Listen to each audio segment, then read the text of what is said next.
Fox 4 first broadcasted last week shows a Millsap.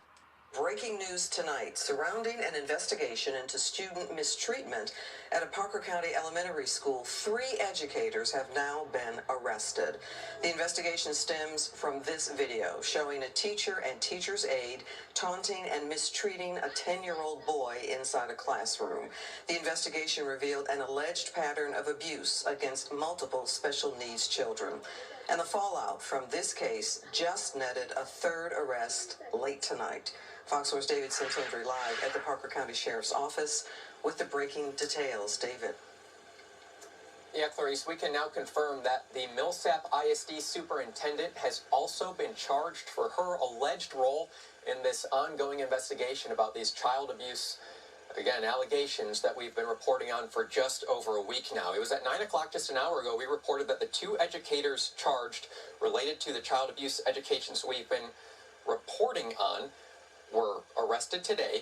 State Representative Mike Alcott then put me in contact with Parker County Sheriff, and Sheriff Russ Offier confirms to me that Millsap ISD Superintendent Mary Edie Martin has also been charged. That is for failure to report intent to conceal. That's a state jail felony. We do not yet have the arrest warrant for her, so few details at this point in time. However, we do have the arrest warrants for the 2 additional educators who were charged today, and that reveals that they were placed under criminal investigation. We knew that, and then 3 of their peers interviewed with Parker County Sheriff's detectives talking about more alleged abuse and more kids. I don't understand why anybody would want to do this to any child, let alone an autistic child or a special needs child. Millsap ISD says the educators involved are no longer employed by the district. Now, Fox 4 obtained arrest warrants for both educators regarding alleged crimes against Alex and 2 additional students. You gotta have a really kind heart to be a special education teacher, and as we've all seen, some people just don't have it. According to the warrants, teacher Jennifer Dale admitted swinging at Alex in the video, but claimed it was done playfully. One of her fellow educators recorded the video.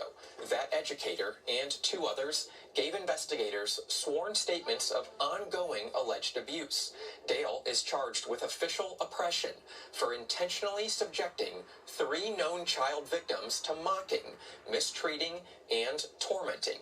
Paraprofessional Paxton Bean, seen in the video, is also charged with official oppression and has a felony charge of injury to a disabled child with intention. An arrest warrant claims Bean took an unnamed special needs child into a calm-down room on January 16th. The child returned with a bloody nose. Bean told other educators the child had run into a wall. In a forensic interview, however, the child said Bean punched him. I never expected any of this. As for Cornelius' son, arrest warrants claim abuse was common. Alex regularly subjected to extensive timeouts, inappropriate comments about his private parts, and taunting. On one occasion, taunting until he covered his ears and began to rock back and forth, showing his anxiety. We want to make sure that these teachers are never teaching again. Alex's family believes had they not shared his story, criminal charges may have never happened. I'm very grateful that the Parker County Sheriff's Department worked so quickly on it. But we did not expect it to be this fast.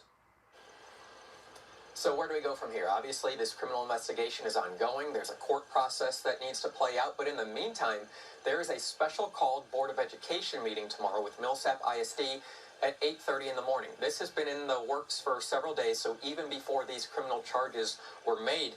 On the agenda for tomorrow's special board meeting, it says it will deliberate matters related to personnel, including the superintendent, the elementary school principal, and the assistant principal. There's also an agenda item that says, quote, consider superintendent separation agreement. Again, that meeting tomorrow morning, 8:30 a.m. We'll keep you updated, but for now, just to summarize, the superintendent of Millsap ISD formally charged, as well as 2 other educators in this ongoing series of allegations about child abuse that we first reported last week. Clarice. Back to you. David, we know you'll stay with it. David Santendry live at the park. As back on February 18th, Cornelius admits she didn't know about the incident until March 10th. So this should have been reported immediately. Attorney Wesley Gould specializes in criminal neglect with disabled children, saying the superintendent had a maximum 48 hours to report the abuse to TEA.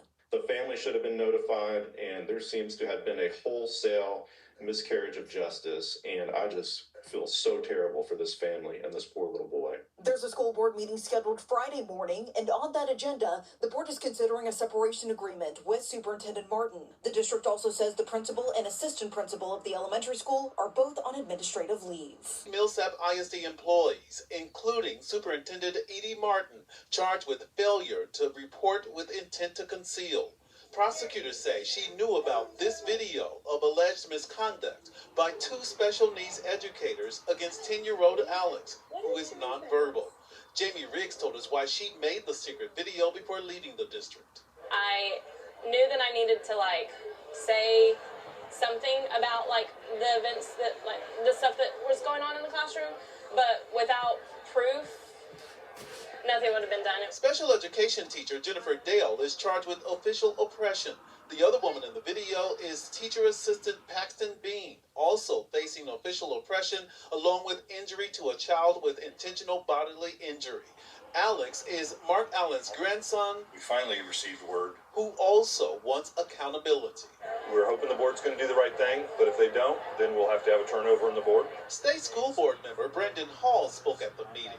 He took a strong stand, saying this. The superintendent needs to be removed, and I think the board needs to take some steps to restore the trust of the community here with further accountability and transparency.